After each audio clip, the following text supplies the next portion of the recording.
Hey, what's going on, guys? So today we're talking about the best-selling cards under $5. That's the Yu-Gi-Oh! Penny Stock Market Watch. I got a good amount of feedback on the regular market watch, so we're actually just going to do two market watches.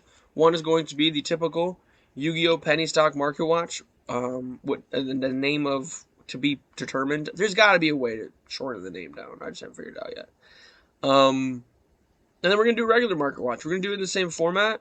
So if there are any cards, high or low, that you would like me to talk on or talk about, just let me know in the comments down below. But here's something interesting. Now, we've talked about Sword Soul a lot, but it's starting to move up in price. And Magnificent Mavens is really starting to get interesting. I was looking at Magnificent Mavens last week, and you have good chase cards like the Dark Magician Girl. You have a great archetype like Sword Soul in here. You have the Ishizu stuff in here. You have some great reprints like Necro Valley, Evenly Matched, Gozen Match, Lightning Storm, Toon Kingdom, Ice Dragon's Prison, Triple Tactics Talent. There's just a lot of really good, totally awesome. I think I just saw totally awesomes in here, right? Yeah, so Change of Heart, Gold Sarcophagus, Mizuki, Blackluster Soldier, Nightmare Phoenix, Instant Fusion, Shadow Imprisoning Mirror, Anti-Spell Fragrance. There's just so many different things that are in Magnificent Mavens. As far as like specific archetypes or like reprints too, Sky Strikers are also in here.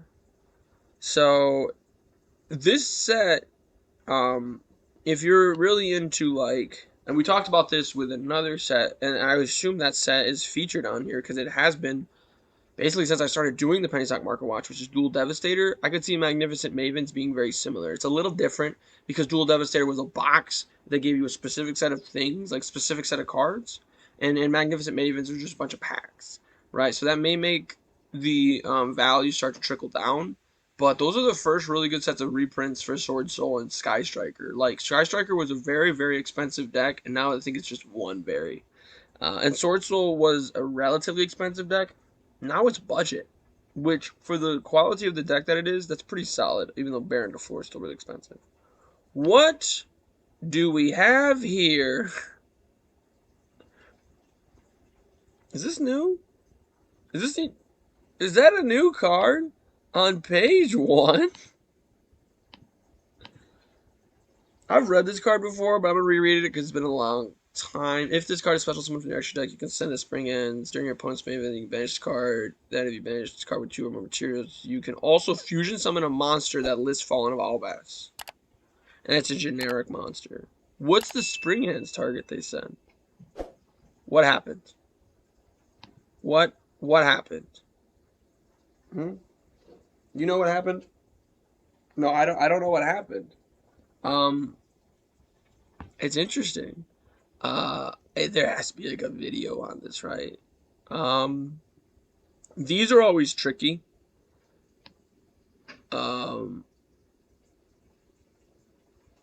Okay, so no deck list. I'm gonna have to figure this out. As far as whether or not this is a good buy, like I said, these are always really tricky. It is a generic level 4. I don't know. All right, let me just look at these Spring Ends cards to see if I can figure it out. Because does it have to be a monster? First off, let's start there. Monster. Okay. So you can't, so Kit. Is it Kit? It's probably Kit, right? It's going to be because this searches branded fusion, but Kit's value hasn't gone up. And I would think whatever this card's target is, because I think that's what people are doing, they're making this card, banishing it, and fusion summoning like a Mirror Jade, but none of the Spring Ends cards are up in value. None of the monsters. I don't know. Every time there's a YCS, Usually there's some random card that gets like super high amount in value for absolutely no reason. If you somehow saw this coming and you had 46 copies of these and you bought them at 73 cents and now they're $3 more, shout out to $4 more, shout out to you. But don't buy these. Don't. I appreciate that this is a new card on the page 1 of the Penny Stock Market Watch, but like, don't buy those. Because the rest is relatively similar. Aliber is making its move again. I'm pretty sure we saw branded and that sort of style. I think it was either like the OCG or like that's another new card. In the OCG or like in the TCG, I'm pretty sure I saw like branded was doing some interesting things. And branded, similar to Sword Soul, not as good as Tier Elements, not as good as Sprite, Flowandrease, even like Exo Sister. There's a new archetype. Well, not new. It's Fenrir's archetype. I have a tough Kayatirshi, Katishira. Fenrir's archetype. Branded Fusion's not better than that, but it is a very like Branded Fusion in and of itself. Like the card is very solid, and there are some really good fusion monsters, and it does have a lot of rogue potential. I will say that, and it's relatively budget. Guardian Chimera is going to be an issue until they reprint it, but other than that, if we just look at it real quick, because it has been quite a second since we've done this, and if you're like me, you already have 3 copies of the structure deck. All you really need is stuff like this. Your Despia stuff, right? $40. It's missing some stuff. It's hot though. Flames emoji. Let's see what this one's about. It's okay. Yeah. I would assume that this card is still...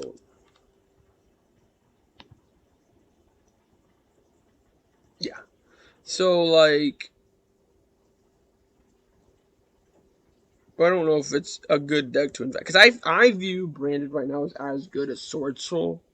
But Sword Soul is just substantially cheaper. And that's where, when I'm looking for a rogue deck, I am not spending a lot of money on it. Unless I love the way that it interacts with itself. Like Tunes or like Dark Magician. But I don't have either of those 2 decks because they're not very good. But you understand what I'm trying to say. Like, unless I specifically like the way a deck functions, I'm not going to spend more money on it if it's bad. Like, Rogue for me has to be a synonym to budget, or it just doesn't make any sense. But there was another card, like I said, a new card. And this is an archetype we have just simply not talked a lot about. And it is Black Wings. When this card is normal summon, you can add a card that mentions its Black Winged Dragon from your deck to your hand, except this card. You can tribute 1 monster, special summon a token, which is level 2, 700 attack and defense. Then you just take 700 damage. But you cannot special summon monsters from the extra deck the turn you activate this card, other than synchro monsters. 1400.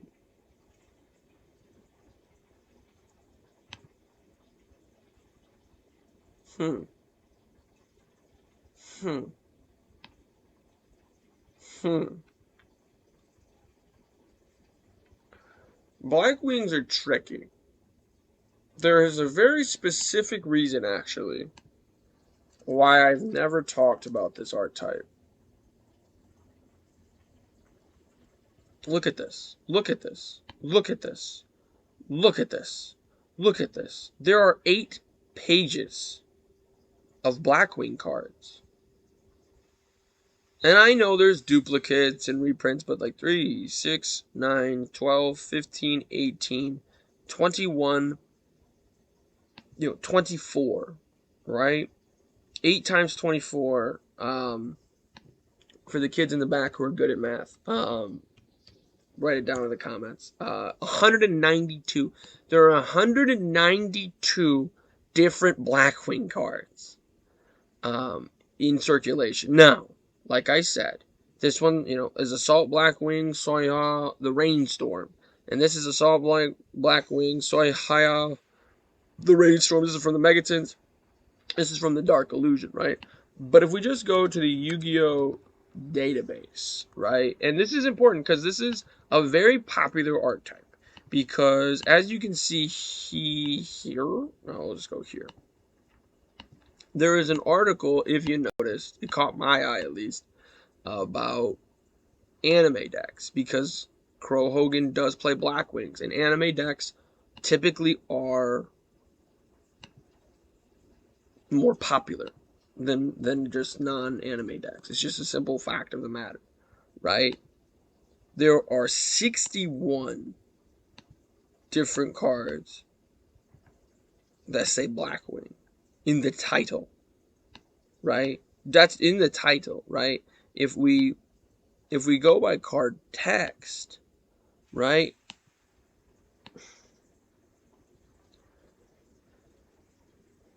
And so this is why I haven't talked about this archetype. But now, it's still, a lot of the cards are relatively similar in terms of the Penny Stock Market Watch, like DD Crow, Red Geki's, Sprite Starter. We've talked about these cards before. I've talked about this. This is the Dark World, I believe, card, right? Discards to draw, right? It's not bad. You need it for Dark World. Probably won't be that great because Dark World's not that great. I think that structure deck's already come out. It hasn't done anything, just like most people anticipated it wouldn't do anything. Small World's probably a good investment. We get where we're going at, right? Let's talk about Blackwing, okay? Let's go down the rabbit hole. We're at 11 minutes in. Okay.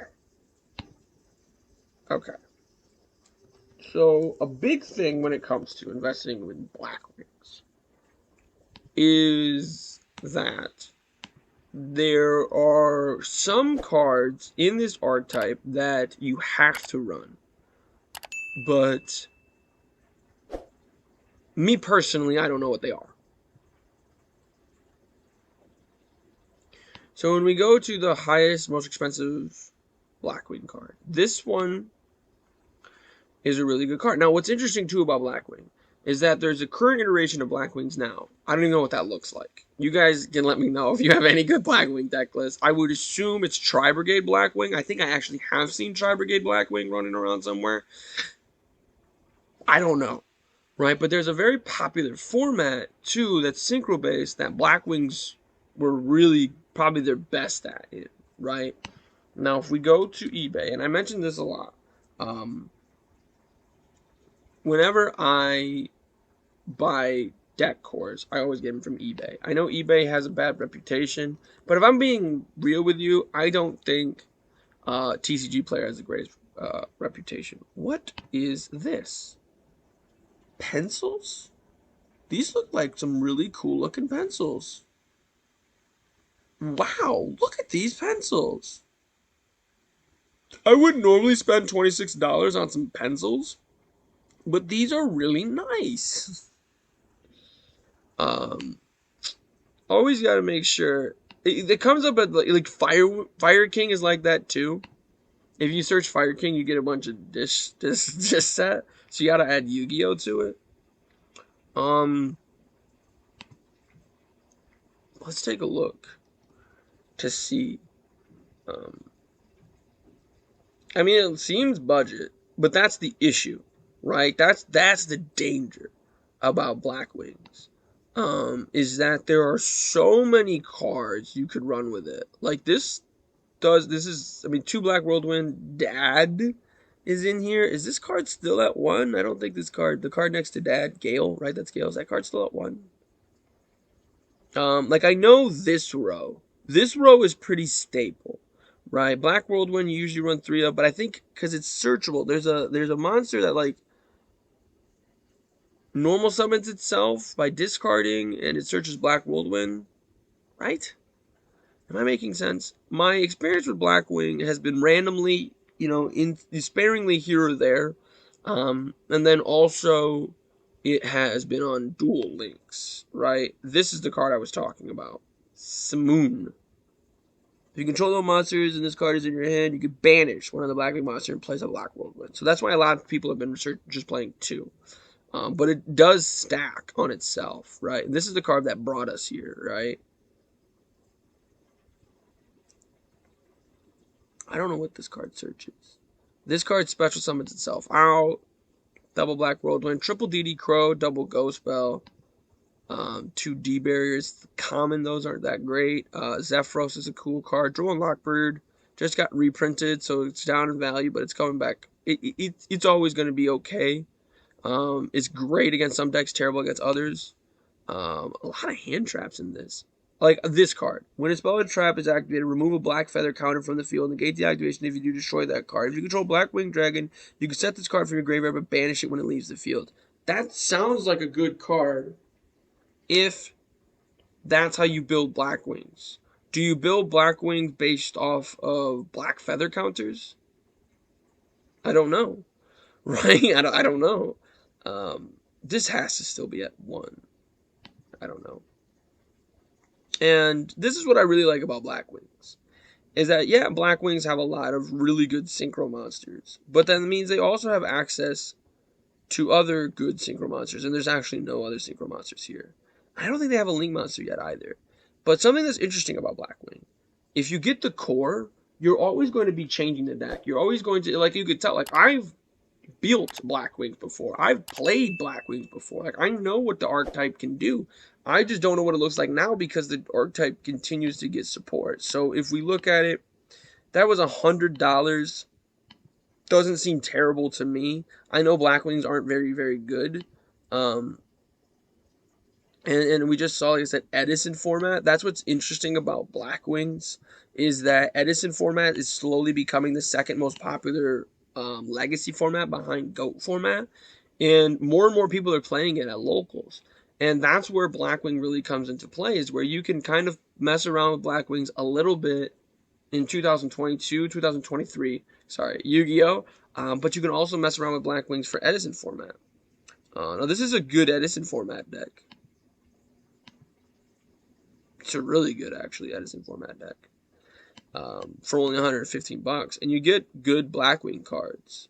But you don't get any of the newer Blackwing cards, because even though Edison format Blackwing was probably Blackwing's peak, they've gotten a lot of support. I think Team APS made the joke one time of like, the support for Blackwing is going to like outlast the game. Like Allure Darkness is another really good card that gets random Blackwing. I really wish they had pictures. I really don't like when you have to read, because I'm a Yu-Gi-Oh player. I don't read. Double Allure Darkness, 3 Black Whirlwind. I'd rather Call by the Great Monster Report. Not terrible, though. There's like Harpy's Feathered Storm, right? Because that plays into Winged Beast. And that's what's interesting about Black Wings, too, is that, this is something I haven't even brought up yet. When we look at, like, Rika, that's a bunch of plant. Bee Trooper is a bunch of insects. Rockets, and then kind of more Bisthials now, that's Dragon Link, right? When we look at Winged Beast, Lyricist is usually the archetype that people think of when it's like the best Winged Beast archetype, but Black Wing is one of the better Winged Beast archetype. And once again, when we look at Winged Beast, we go back to the Yu-Gi-Oh database, right? And we go card search again, and we just search for Winged Beast this time, right? And instead of by card name, because there are no cards with that in its name, because that would be weird. There's 113 cards that have Winged Beast in it, and this is a really solid card, right? Alpha is a really good going second card, actually. I'm not going to look at all of these, but if we just look at the ones from like A to D, Cattle Call is okay. Dragon's Ravine, no, I don't know why I started saying that. This special summons Fire Winged Beast, shout out to that. Okay, so as we get further and further along, I'm sure we're going to find it. Obviously, the Flowandereese archetype, Harpy's Featherstorm, like I was talking about. If you control a Winged Beast monster until the end of this turn, negate any monster effect your opponent activates. Right, so shout out to that card. Icarus Attack, which we've seen a couple of times at the Black Wings, for the Black Wings decks.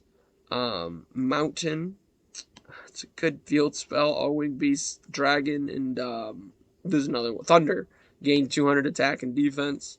The Samorg Bird of Sovereignty is really good, but that's why it's banned. A bunch of Samorg stuff, actually. Swallow's Nest, the Big Cattle Drive, And then obviously, like I said, the Tri Brigade stuff um, is really, really good. So you can do like a Tri Brigade Blackwing type of deck. So it's very interesting.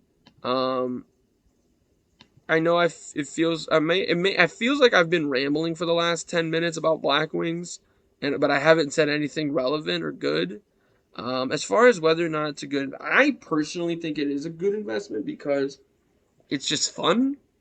But that's just me. Like I like spamming the field and swarming the field with a bunch of wing beasts and seeing what I can do. And what I really like about Black Wings actually is that it is a very there's no particular way to run it. Like there's so many different art like cards. You cannot possibly just play like Fire King, for example, like I just brought up. There's like 6 or 7 Fire King cards. Like you max if you max 3 on all the Fire King cards, which isn't very good to do by the way. Fire King Avatar Corinne is not very good. Um it's okay. There's like a thing with Mana Core of Darkness with that, and like Card of Safe Return, but Card of Safe Return is banned. Max E Challenge as well, also banned. But anyway, Fire King cards, if you max those out, you get like a 33 card deck. Black Wings, if you max them out, you get like a 147 or whatever card deck. Right, so that I like. The only thing is it's not very meta, right? But if you like Edison format, this is a really solid deck because there's not a lot of Edison format decks that are also relatively transferable to today's meta, and it could get you solid locals results. But let me know what you guys think. What cards under 5,000 less are you most interested? Let me know in the comments down below. Make sure you guys click that like button to show your support for the channel. Subscribe for even more content. And most importantly of all, have a good day.